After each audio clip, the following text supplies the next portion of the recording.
বন্ধুরে আমার, আল্লাহর নবী ঈসা রূহুল্লাহ ওনার জামানায় ওনার ভক্ত বেশি ছিল না বন্ধু, 2-4 জন।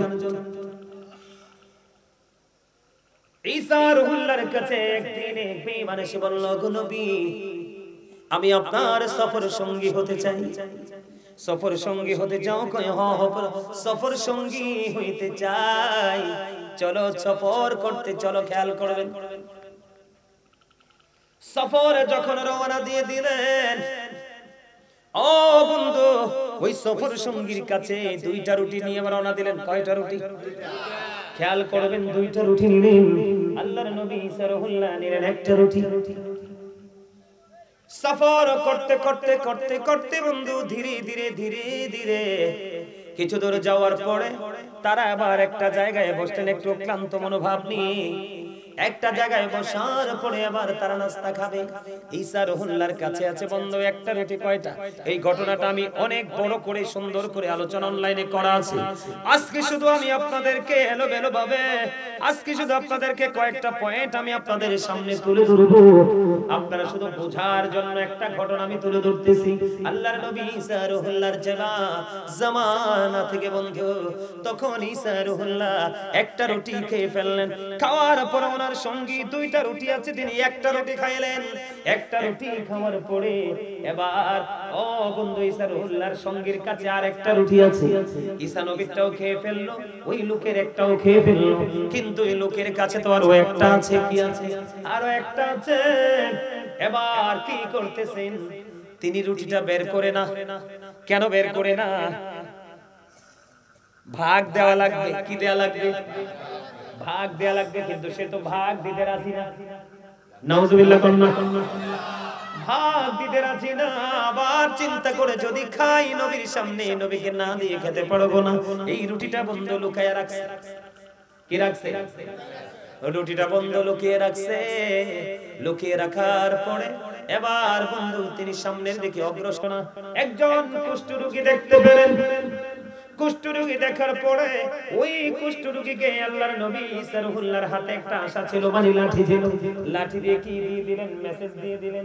মেসেজ দিয়ে দেওয়ার পরে ওই কুষ্ঠরোগীর কুষ্ঠরোগটা ভালো হয়ে গেছে। জোরে জোরে বলুন সুবহানাল্লাহ। ওয়াজটা বুঝেন? আল্লাহর নবী ঈসা রূহুল্লাহ যখন তিনি ওনার লাঠি দিয়ে ওই যে কুষ্ঠরোগীকে মেসেজ করে দিল, বন্ধু তার কুষ্ঠরোগটা ভালো হয়ে গেল। এই দৃশ্য দেখার পরে এবার ঈসা রূহুল্লাহ তার সঙ্গীকে ডাক দিয়ে বলে, সঙ্গী রে, তুমি তো দেখেছো আল্লাহ রাব্বুল আলামিন ওই কুষ্ঠরোগীর কুষ্ঠরোগটাকে ভালো করে দিয়েছে। তোমার কাছে যে 1টা রুটি আছে, সেই রুটিটা কোথায়? তার মানে আল্লাহর নবী তারে বুঝাইতে চায়, আল্লাহর নবী আড়ালে যে সে লুকায় রাখছে। কি করেছে? লুকায় রাখছে। নবীরাই খবর জানে কি জানে না? আরো যারা বলে, জানার পাওয়ার আছে না নাই? আল্লাহ সেই শক্তি দিছে কি দিছে না? আপনি আমি যেটা দেখি না, যেটা জানি না, যেটা বুঝি না, এটা আল্লাহর ওলিরা বুঝে। কারণ আপনার আমার আছে চর্ম চোখ খোলা। আল্লাহর প্রদত্ত নূরের জ্যোতিতে যারা বিরাজ করে, তাদের আছে অন্তরের চোখ 2টা খোলা। আপনি আমি যেটা দেখি না, তারা সেটা দেখে। ঠিক কিনা বলে? আল্লাহর নবীরা তো অনেক উপরে খেয়াল করেন। এবারে তিনি বললেন, ওই কুষ্ঠরোগ আমার আল্লাহ ভালো করে দিয়েছে, তুমি বলো না তোমার আরেকটা রুটি কই? কই না না না নবী গো, আমার কাছে কোনো রুটি নাই। কই চলো সামনে চলো। এই করতে করতে তিনি সামনের দিকে গেলেন। যাওয়ার পরে বন্ধু অন্ধ লোক, কি লোক? অন্ধ লোক মানে কানা লোকের সাথে দেখা হলো। দেখা হওয়ার পরে তিনি বন্ধু কানা লোককে মেসেজ দিয়ে দিল। ওই কানা লোকের দৃষ্টি শক্তি ফিরে আসলো। আমার নবী ঈসা রূহুল্লাহ আবার ডাক দিয়ে বলে, সঙ্গী তুমি দেখেছো আল্লাহ রাব্বুল আলামিন তার দৃষ্টি শক্তি ফিরিয়ে দিয়েছে, তুমি বলে দাও তোমার আরেকটা রুটি কই? কয় নাই নাই নাই নবী গো, আমার কাছে কোনো রুটি নেই। কই চলো সামনে চলো। এবার বন্ধু গেলেন। যাইতে যাইতে যাইতে যাইতে তিনি একটা ডেড বডি, মৃতদেহ দেখলেন। কি দেখলেন? মৃতদেহ দেখলেন। দেখার পরে এবার তিনি লাঠি দিয়ে মেসেজ করে দিলেন, দেওয়ার পরে কি হয়ে গেল, ওই মৃত লোকটা জিন্দা হয়ে গেল। আল্লাহর নবী একটা ডাক দিয়ে বলে, সঙ্গী তুমি দেখো আল্লাহ রাব্বুল আলামিন মৃত ব্যক্তিটাকে জিন্দা করে দিল, তুমি বলে দাও তোমার আরেকটা রুটি কই? কই না না না, আমার কাছে কোনো রুটি নেই। অনেক ঘটনা আমি ছোট্ট 2-3টা বললাম। বলার পরে আবার বন্ধু ধীরে ধীরে সামনের দিকে গেলেন। যাওয়ার পরে একটা বৃক্ষের নিচে আল্লাহর নবী আশ্রয় বিশ্রামের জন্য বসলেন। বসার পরে ওনার মধ্যে চন্দ্র চলে আসলো, তার মানে ঘুম ভাব চলে যখন আসলো, এবার ওনার সঙ্গী মনে মনে চিন্তা করে, আল্লাহর নবী ঈসার লাঠির এত দাম, এই লাঠি আমি চুরি করব। নাউজুবিল্লাহ। কি করব? কথা কয় না। আরে ওয়াজে মজা আছে, শেষে বুঝবেন, কারণ আমি আরো কিছু আলোচনা করব। এই জন্য আমি আপনাদের সামনে ঘটনাটা তুলে ধরছি সহজে বোঝার জন্য। এবার কি করলেন আল্লাহর নবী ঈসার ঘুম ভাব, উনি ধরেন ঘুমিয়ে গেল। এবার ওই সঙ্গী মনে মনে চিন্তা করে, এই তো সুযোগ, আস্তে করে বন্ধু লাঠিটা নিয়ে এবার কি করলেন, পালিয়ে গেলেন। আল্লাহর নবী ঈসার ঘুম ভেঙে গেল। ঘুম ভাঙার পরে আবার চাইয়া দেখলেন ওই সঙ্গীও নাই, আল্লাহর নবীর লাঠিও নাই। দিদি এবার দৌড়ে চলে গেল ওনার সঙ্গী যখন চলে গেল বন্ধু, যাইতে ওনার সঙ্গী দেখলেন অনেকগুলো মানুষ একত্রিত আছে। এতগুলো মানুষ এখানে কেন, এতগুলো মানুষ এখানে কেন? এবার ওই যে আল্লাহর নবীর হাতের লাঠি আছে, ওই পাওয়ার নিয়ে ঢুকলেন। ঢুইকা দেখে ওখানকার রাজার বেশি অবস্থা খারাপ, ডাক্তার কবিরাজ কোনো কিছুই বন্ধু কাজে আসে না। এবার কি করলেন, ডাক্তার কবিরাজ কোনো কাজে আসে না। এবার বন্ধু তিনি বললেন, কই আমি তোমাদেরকে কি করব, তোমাদের রাজাকে ভালো করে দিব, তোমরা আমাকে স্বর্ণ মুদ্রা দিতে হবে। কি দিতে হবে? আরো জোরে কয় না, স্বর্ণ মুদ্রা দিতে হবে। এবার ওনার সঙ্গীরা বললেন, হ্যাঁ তুমি যদি আমার রাজাকে ভালো করে দিতে পারো তাহলে আমি কি করব, স্বর্ণ মুদ্রা দিব। এবার তিনি স্বর্ণ মুদ্রার লোভে কি করলেন, আল্লাহর নবী ঈসার লাঠি নিয়ে ওই রাজার গায়ে আঘাত করলো। রাজার গায়ে আঘাত করতে দেরি, রাজা মৃত্যুবরণ করতে দেরি হয় না। কি হইল? ঘটনা ফেস খাইছে কিনা কোন? আরে বড় করে কোন ফেস খাইছে কিনা? কি হলো, রাজারে টাচ করতে দেরি, রাজা মারা গেল। রাজা যখন ইন্তেকাল করলো বন্ধু, এবার রাজা ইন্তেকাল করছে, তার প্রজার হুঁশ আসেনি। এবার সব মিল্লা ওরে ধরছে, ধরার পরে তারা তাৎক্ষণিকভাবে ফায়সালা দিল, সেই খুনি হিসেবে তার সর্বোচ্চ সাজি হলো মৃত্যুদণ্ড। তার জন্য ফাঁসির মঞ্চ জোড়া রেডি হয়ে গেল। ওই দিক দিয়ে আল্লাহর নবী ঈসা রূহুল্লাহ ধীরে ধীরে সামনের দিকে আসলো। আয়েশা দেখে তার সঙ্গীর জন্য মৃত্যুর কাঠগড়া দাঁড়িয়ে আছে। আল্লাহু আকবার কয় না? আমার আল্লাহ বড় না? গেমটা দেখছেন না কেমনে শুরু হইছে? কি হইছে? আল্লাহ রাসূলের, আল্লাহর নবীর হাত আর ওই বাটপারের হাত কি এক? কথা কয় না কেন? আল্লাহর ওলির চোখ আর সুদখোরের চোখ কি এক? আল্লাহর ওলি কোন মাঠে পাড়া দিলে আগাছা নিরসন হয়ে সবুজ শ্যামল ফল জন্ম হয়, আর সুদখোরের নাম নিয়ে ধান খেতে বন্ধু লিখিত পেপার ঝুলাইয়া দিলে পোকামাকড় পর্যন্ত ওই সুদখোরের ভয়ে পালিয়ে যায়। কথা কয় না কেন? আমি দেখছি ছোট্ট থাকতে এক লোক দেখছি যে 7 জনের নাম লেখলো, লেখা তাবিজের মধ্যে বানাইয়া লাঠির উপর ঝুলাই দিল। ওনারে প্রশ্ন করলাম, দাদা কারণ কি? কই কোন ওষুধকে পোকামাকড় ভয় পায় না, সুদখোরে তো নিকৃষ্ট। হুজুরের কাছে গিয়েছিলাম, হুজুর বলছে 7টা সুদখোরের নাম লিখে ঝুলাইয়া দেন, দেখবেন একটা পোকাও ধান খেতে থাকবে না। ও বন্ধু, সত্যি সত্যি পোকামাকড় জমিন ছেড়ে চলে দিল। এতে বোঝা যায় জালেম সুদখোর ঘুষখোরকে আমার আল্লাহ পছন্দ করে না, এবং আল্লাহর সৃষ্টি অবলা পোকামাকড় জীবজন্তু ভালোবাসে না। ঠিক আছে? এগুলো এখনকার ছেলেরা বুঝবে না, কারণ তারা তো ডিজিটাল, তারা তো কমার্শিয়াল। ঠিক কিনা কয় না? আরো জোরে। মজাটা দেখেন। এবার আল্লাহর নবী ঈসা রুহুল্লাহ ধীরে ধীরে ধীরে ধীরে আসলেন।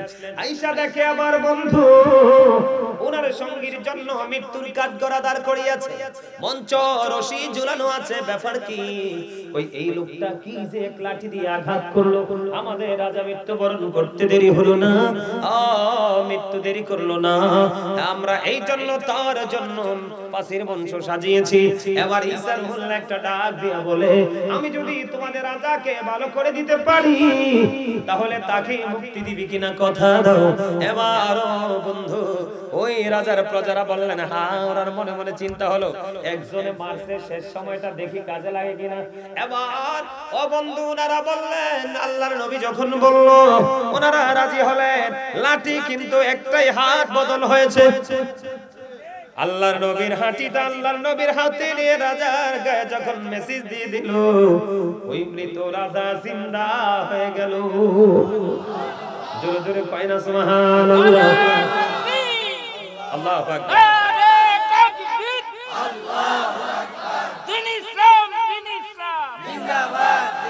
নারে রিসালাত, নারে রিসালাত কই গেল? নারে রিসালাত, ইয়া রাসূলুল্লাহ, নারে রিসালাত, ইয়া রাসূলুল্লাহ। হযরত মাওলানা গাজী সুলাইমান আল কাদরি সাহেব জিন্দাবাদ জিন্দাবাদ। আল্লাহ যেখানে রাসূল, নারে তাকবীর যেখানে, নারে রিসালাত, ফরজ যেখানে, সুন্নাত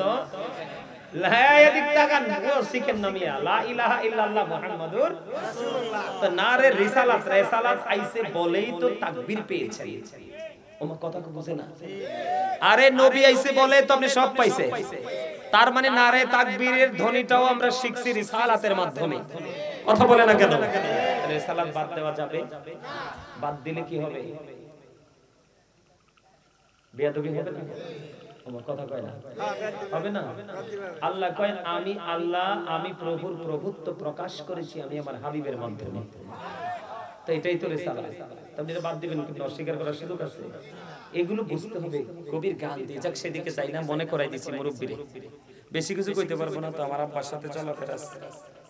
হ্যাঁ হ্যাঁ হ্যাঁ হ্যাঁ, এর লাগি এটা বাদ দিছি। সরল না যে তো বাদ দেয়, ঠিক না? আর যারা বলে আরে বাপরে বাপরে বাপ, অনেক মানুষ আছে এখনো হাসি দেন নাই, মিয়া হার্ট অ্যাটাক করে মরবেন। ওমা এরপরে তো হাসে না। আল্লাহ রাসূল মানুষকে সুস্থ, দেহটাকে সুস্থ রাখার জন্য যে অপশনগুলো দিয়েছেন এর মধ্যে একটা হলো হাসি। নবীজি বলেছেন তোমরা মাঝে মাঝে হাসো, হাসলে তোমাদের হার্ট কি থাকবে? ফ্রি থাকবে। হার্ট যদি ফ্রি থাকে তোমার জীবনও ফ্রি। আর তুমি যদি গোমরামুখী হয়ে থাকো, ভার হয়ে থাকো, প্রেসার আসবে তোমার হার্টে। এই কারণে মানুষ স্ট্রোক করে মারা যায়। আগের যুগের মানুষের কিন্তু এইটা ছিলই না, শুনছেও না। আজকে কয়েক বছর এটা বাড়ছে। কারণ বাড়বো না, ভাই খাইয়ে লাই বাইরে দেয় না, ভাই খায় বোনকে দেয় না। এই ঈদের দিনও আমি ঈদের আনন্দ নাই, নিজেরটি নিজে রান্ধে, নিজেরটি নিজে খায়। আর আমরা ছোট থাকতে দেখছি মারে মাই করতে, এই করে এই করতে, এই করে সেমাই খাইতে খাইতে জাম জীবন শেষ। ঠিক কিনা বলে? আর কুরবানির ঈদের দিন তো রুটি আর গোশত, আরে খাইলে কি হইছে, আরো খাও। আমি ছোট থাকতে দেখছি অনেকে 7 আপ পর্যন্ত কিনে দিছে, কয় খাইতে না পারলে এটার লগে দিয়ে খাও। এইগুলো ছিল জীবন। আর এখনকার এটা জীবন নেমিয়া মানুষ মইরা যায়, আর পরে সুদ বাটপার হবল, সুদের ছাড়া টাকা দেয় না, হাওলাত দেয়, দিতে চায় না। ঠিক কিনা বলে? এই ওয়াজটাই করতে আছে। সুদ করে বইরা আছে গা। আচ্ছা, এই ওয়াজটাই করতেছি, একটু মন দিয়ে শোনো। আরে বেটা বাসটি বাংলাদেশের বাস শেষ হলে বাইরে আনি, কারণ সমাজ নষ্ট করে দিছে তো এই দুষ্ট মানুষগুলো। কথা কয় না কেন? প্রত্যেকটা ইমাম সাহেবের উচিত এই শত্রুগুলোর বাড়িতে দাওয়াত দিলে, অসুখ হইলে দোয়া করতে নাই, জানাজা যেতে নাই। এরা আমার নবীর আদর্শকে কবর দিয়ে দিয়েছে। আর এই বাটপারগুলোর অত্যাচারে সমাজের দরিদ্র মানুষগুলো অতিষ্ঠ হয়ে গেছে। কথা কয় না কেন? এরা মনে করে গরিবরা মনে হয় আল্লাহর রাস্তায় সাহায্য চায়, কিন্তু বলধবল বুঝে না যে তাদের অর্থের মধ্যে গরিবদের হক এটা অটো এসে যায়, এটা আল্লাহর পক্ষ থেকে বাজে। তোমার কাছে আম ধরছিস শব্দে তোমার না, গরিবেরও আছে। কারণ আম ফলাও গাছ লাগাইছো ঠিকই, তুমি এটা তুমি উছিলা, কিন্তু ফল তো দিছে কে? আল্লাহ। তো আল্লাহ তো খুশি, গরিবদের সাইডটা দিয়া খাও না। এখন আগে আমরা দেখছি পুকুরে মাছ ফালাইলে আপনার পুকুরে ফোনা খাইছে পাখিরা টোকায়, এখন এমন নেট দিয়া জাল দেয় পাখিনি নাউজুবিল্লাহ কোন আর জোরে না ভুল কইছি প্রত্যেকটা সেক্টর নষ্ট করে ফেলছে আমি ছোট থাকতে আমার মামার বাড়ি গেলে নিজের মামার পুকুর তো মাছ ধরতাম আরেকটার মামার পুকুর তো মাছ ধরতাম বলতো না তো কিছু বলতো এটা ভাগিনা ধরতে থাকো কতলা খাইবো ভাগিনা আর এখন আপনার বাগিনারে মারবো বাগিনার বাপেরও মারবো কথা কন না কেন এখন কি সেই ফ্রি মানসিকতা আমাদের মধ্যে আছে এই শিখে নেন ঈসা নবীর জীবনী থেকে আমি আরো আগে বহুত আগে এই ওয়াজটা করছিলাম আজকে আপনাদের অবস্থা দেখে আইসা মনে করলাম যে এটা বলি দেখি আপনাদের মধ্যে হেদায়েত এটা প্রভাব আসে কিনা বন্ধুরে আমার এবার আল্লাহর নবী ঈসা রুহুল্লাহ একটা লাঠি দিয়ে বন্ধ টাচ করতে দেরি রে এবার ওই মৃত মানুষ জিন্দা হতে দেরি হলো না এবার আল্লাহর নবী একটা ডাক দিয়ে বলল সঙ্গী রে তুই তো মৃত্যুর দুয়ারে চলে গেছিলি আমার আল্লাহ তোরে মৃত্যুর দুয়ার থেকে বাঁচিয়ে দিয়েছে তুমি বলে দাও তোমার আরেকটা রুটি কই সুবহানাল্লাহ কেডা কইছে তুমি বলছো তুমি থ্যাংক ইউ একদম জাগার লগে মিলছে আলহামদুলিল্লাহ এতে কিন্তু ভয় পেয়ে গেছে এতে কিন্তু স্বীকার করতে হবে সুবহানাল্লাহ কইছে আমি কিন্তু দেখে ফেলাইছি কিন্তু এটা যে কত মধুর হইছে তো বুঝে নাই ওই আপনারা যে বলেন না এই একটা কথা বলতে হয় আমার মা আমার নামটা খুব মহব্বত করে রাখছে সুলাইমান বন্ধুরে আমার হযরতে দাউদ আলাইহিস সালামের সন্তান ছিল একজন নবী হযরতে সুলাইমান আলাইহিস সালাম তিনি এমন একজন নবী ছিলেন আমার আল্লাহ ওনাকে এমন একটা কুদরতি গাড়ি দিয়েছিল যেটার কোনো ড্রাইভার লাগতো না যেটার কোনো তেল লাগতো না যেটার কোনো মোবিল লাগতো না যেটা বন্ধু কোনো ব্রেক লাগতো না স্টার্টিং কোনো কিছুই লাগতো না শুধু অনুমতি দিতে দেরি রে বন্ধু এটা চলতে দেরি করতো না আল্লাহর নবী বায়ুকে যদি বলতো বায়ু তুমি আমার গাড়ি নিয়ে ওই গন্তব্যে যাও বায়ু প্রস্তুত ছিল ওটাকে নিয়ে ঘুরতে সুবহানাল্লাহ তার এই ভীতিটা দেখে বন্ধু আমার একটাই ওয়াজটা মনে পড়ে গেল এবার একদিন আল্লাহর নবীর সিংহাসন দেখলেন ও বন্ধু বাতাস নিয়ে ঘুরে বেড়াচ্ছে কোনো তেল লাগলো না কোনো মোবিল লাগলো না কোনো ড্রাইভার লাগলো না কি আশ্চর্য নিয়ামতের এক গাড়ি কি সিংহাসন ওই কৃষক যখন এটা দৃশ্য দেখলো দেখার পরে বলে দিল সুবহানাল্লাহ সুবহানাল্লাহ বলতে দেরি রে আল্লাহর নবীর সিংহাসন আর সামনের দিকে যায় না ধীরে ধীরে নিচের দিকে নামতে শুরু করলো এখন আল্লাহর নবীর সিংহাসন যখন নিচের দিকে নামতে শুরু করলো এবার ওই কৃষক দেখে ভয় পাইলেন আরে আল্লাহ আমি কি ভুল করেছি আল্লাহর নবীর গাড়ি তো সামনে না যাই আমার দিকে আসতেছে ওই কৃষক বন্ধু কি করলো ও বন্ধু এই দৃশ্য দেখে কাজ পালায়া তার গন্তব্যের দিকে রওনা হলো আল্লাহর নবী ঈসা রুহুল্লাহ আল্লাহর নবী সুলাইমান আলাইহিস সালাম আমার কি করলেন ওই কৃষককে ধাওয়া করলেন তার সাথে কথা বলার জন্য কিন্তু সে ভয় পেয়ে গেল সর্বশেষে আল্লাহর নবী প্রশ্ন করলেন তুমি একটু আগে কি বলেছিলে কই আমার মনে নাই সুবহানাল্লাহ বলনা আর জোরে এই আমার স্বাস্থ্য ভাইদের অবস্থাটা এরকম হইছে তো ভয় পেয়ে গেছে কই আমার মনে নাই কই মনে করে দেখো ও বন্ধু বলার পরে আবার বলে নবী গো আমি তো সুবহানাল্লাহ বলেছি এবার আল্লাহর নবী একটা ডাক দিয়ে বলে রে পাগল তুমি সুবহানাল্লাহ বলার কারণে আমার আল্লাহ তোমার আমলনামায় যে সওয়াবটুকু দিয়েছে তুমি যদি আমাকে সেই সওয়াব দিতে যদি রাজি হও আমি আমার ওই বাদশাহের রাজত্ব তোমায় দিতে প্রস্তুত সুবহানাল্লাহ আরে খোদা সব লবণ ছাড়া সুবহানাল্লাহ খাবারে লবণ না দিলে মজা হয় তা আপনি প্রেম নিয়ে সুবহানাল্লাহ না কইলে মজা হইব কেমনে তা আপনাদের সুবহানাল্লাহ দেখে দুর্বল অসুস্থ সুবহানাল্লাহ এমনি কইলে হইতো না জোরে কোন সুবহানাল্লাহ আরে জোরে এইবার যে আওয়াজ দিবেন শয়তানে তিসি বানায় আইতো না আলহামদুলিল্লাহ বলেন আল্লাহর নবী সুবহানাল্লাহর মর্যাদা বোঝানোর জন্য আপনাদেরকে এটা বললাম আর জোরে কোন সুবহানাল্লাহ এবার বন্ধু আল্লাহর নবী ঈসা রূহুল্লাহ একটা ডাক দিয়ে বলে দাও তোমার আল্লাহ আমার আল্লাহ তোমাকে বিপদ থেকে মৃত্যুর দুয়ার থেকে বাঁচিয়েছে তুমি সত্য কথা বলো তোমার আরেকটা রুটি কই কই নবী গো না না না আমার কাছে কোনো রুটি নাই কই না না চলো চলো চলো আবার চলো আমরা আর যাব না রিটার্ন করতে হবে আবার তিনি আবার যেই পথে চললেন ব্যাক করলেন এবার চলতে শুরু করলেন চলতে চলতে চলতে চলতে আয়েশা দেখলেন বন্ধু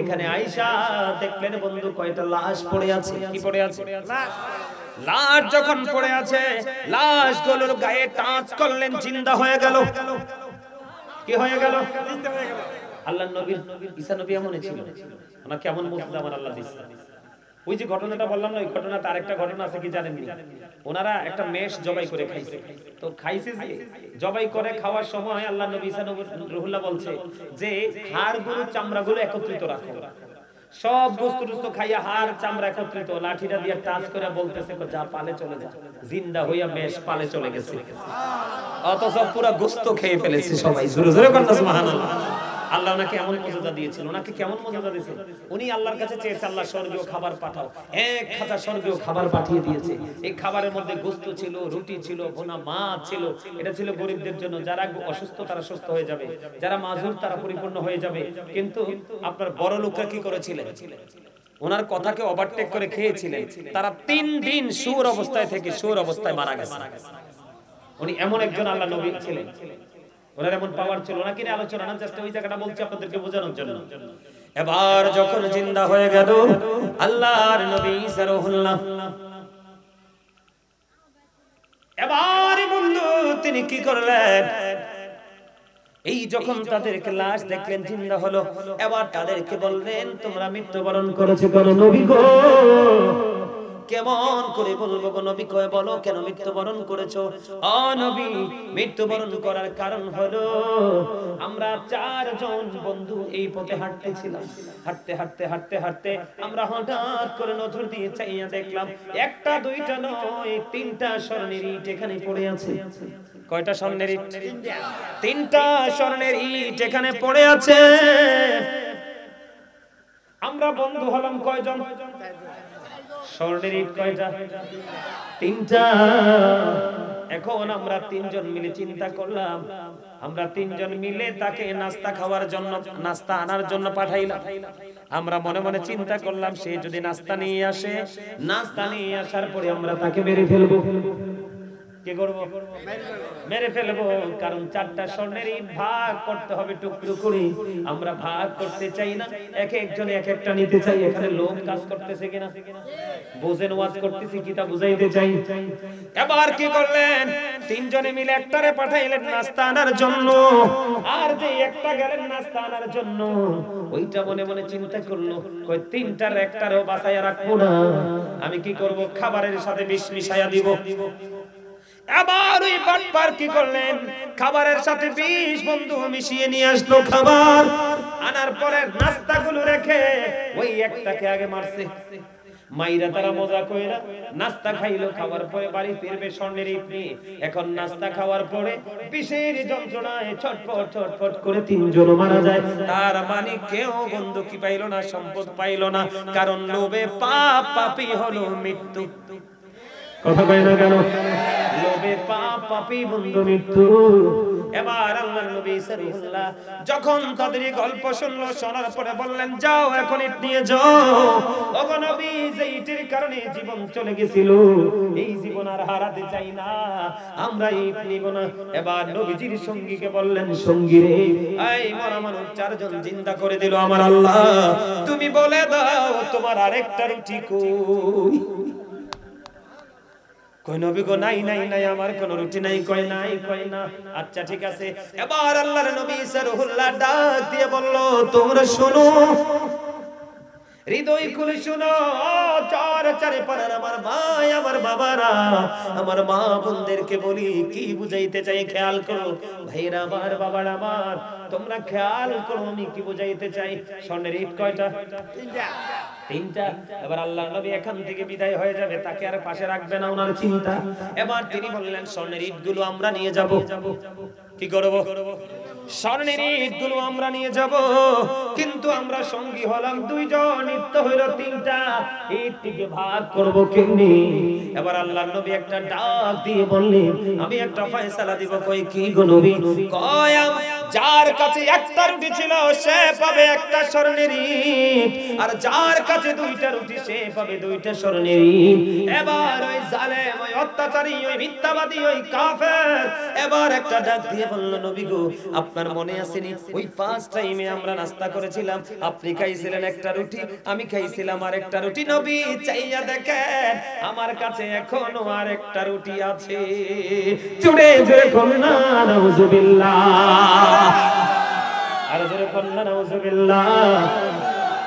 এতগুলো দৃশ্য তার সামনে তুলে ধরলো, বারবার বলছে নাই নাই নাই, কিছু নাই, কিছু নাই, রুটি নাই। এবার নবী বললেন, যার কাছে দুইটা রুটি সে পাবে দুইটা স্বর্ণের ইট, আর যার কাছে একটা সে পাবে একটা। এই কথা বলার পরে রুটি বের করে দিল।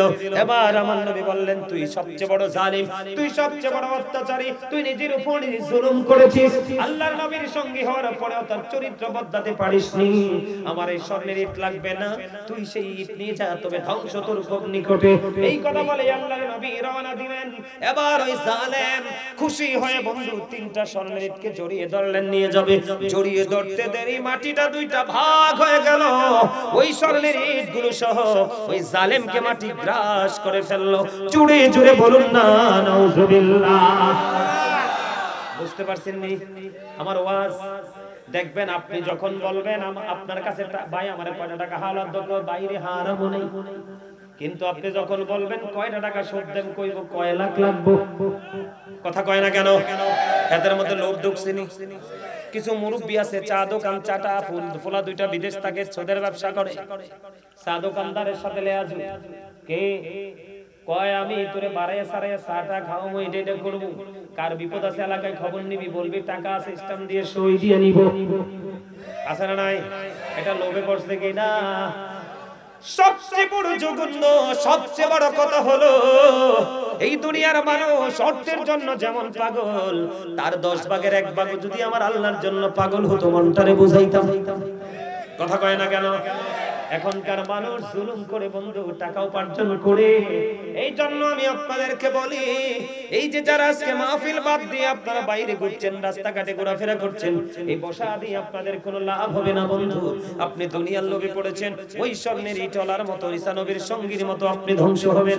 আমার আল্লাহ সূরা আলে ইমরানের 185 নম্বর আয়াতের শেষ অংশে বলেছেন, ওয়ামাল হায়াতুদ দুনিয়া ইল্লা মাতাউল গুরুর। এই দুনিয়ার জীবন, এই পৃথিবীর জীবন, এই দুনিয়ার হায়াত একটা ধোঁকা। বলছে কে? আরো জোরে কোন? ওই দেশে সর্বশেষে সত্য কথা বলে তিনটা স্বর্ণের ইট জড়াইয়া ধরলো, কিন্তু যাইতে পারলো না। ঠিক তেমনি ভাবে আপনারা পৃথিবীর লোভে পড়ে সন্তানের জন্য টাকা পয়সা বাড়ি গাড়ি দ্বন্দ্বলতের পাহাড় করে নিচ্ছেন। আমি আপনাদেরকে বলে রে, হাফেজ সাহেব আমার পাশে আছে, আমার আল্লাহ কোরআন শরীফের 19 পারা সূরা শুআরা 88 নম্বর আয়াতে বলে দিয়েছেন, ইয়াউমা লা ইয়ানফাউ মালু ওয়ালা বানুন। আপনার ধন সম্পদ সন্তান সন্ততি কাল হাসরের দিন কোনো কাজে লাগবে না। ইটলার মতো হইছিনি দশা। কথা কয় না কেন? যারা কন্যা ওই যে উরুটি লুকাইয়া নবীর সাথে ধোঁকা দিছিনি, সর্বশেষ ধোঁকায় নিজেই পড়েছে। এই চরচারি পাড়ার গ্রামের মানুষগুলোকে বলবো, আলেমরা যেখানে আসে হয় ভালো নাই মন্দ, হয়তো খারাপ দিক নয়তো ভালো দিক, তুমি কোনো না কোনো বিষয় একটি হতে পারবা। কথা কয় না কেন? আমি আপনাদেরকে আজকে বলে যাই, ও বন্ধু, জুলুম করা এত বড় জঘন্য খারাপ। জিব্রাইলকে আমার আল্লাহ বললেন, আল্লাহ যাও জিব্রাইল অমুক অমুক শহর ধ্বংস করে দাও, অমুক অমুক শহর তুমি ধ্বংস করে দাও। এই কথা বলার পরে বন্ধু জিব্রাইল গেলেন। হাদিস শরীফের মধ্যে আসছে, জিব্রাইল যাওয়ার পরে দেখেন ওখানে অনেকজন আল্লাহ বলা লোক আছে, বুজুর্গ লোক আছে। এবার আল্লাহকে বললেন, আল্লাহ তোমার একজন বুজুর্গ লোক আছে, জীবনে একটা মুহূর্তের জন্য তোমার গোলামি ছাড়ে নাই, আমি কি তাকে সহ ধ্বংস করে দিব? আমার আল্লাহ বললেন, হ্যাঁ তুমি তাকে সহ ধ্বংস করে দাও। তার কারণ হলো তার সামনে অনেক অন্যায় অপরাধ জুলুম হয়েছে, সে কোনোদিন প্রতিবাদ করে নাই। যিনি জুলুম করে এবং যিনি জুলুম সহ্য করে, দুইজনই সমান অপরাধী।